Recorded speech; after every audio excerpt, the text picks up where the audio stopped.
大家好，我是 Jacky， 台湾人。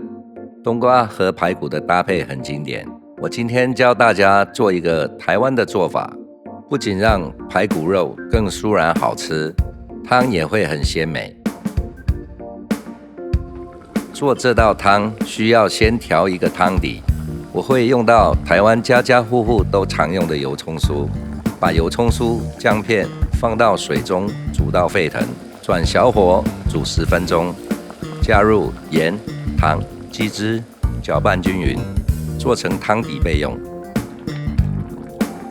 排骨我会选择猪软骨，它的口感比较有弹性。把猪软骨剁成大拇指大小的方块，冲水洗净后沥干水分。排骨需要腌制一下，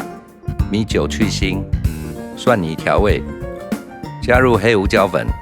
再加糖、盐、生抽，然后加土豆淀粉，蛋液拌匀，腌制4小时，充分入味。将地瓜粉和玉米粉拌入腌制好的猪软骨，油热到8成，排骨放入油锅中油炸，开小火浸泡10到15分钟，再开大火将软骨吸入的油逼出来，炸到表面金黄酥脆，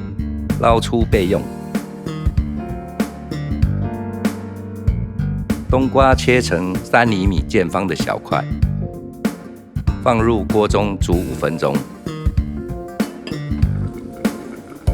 沥干水分。炖盅内加冬瓜、排骨酥，倒入汤底，放上锅蒸30分钟，最后撒上芹菜末和香菜末。这道酥软鲜美的排骨酥冬瓜汤就做好了。一般油葱酥是台湾菜跟台湾小吃常用的调味料，那它最主要是增香菜品，有回甘的作用。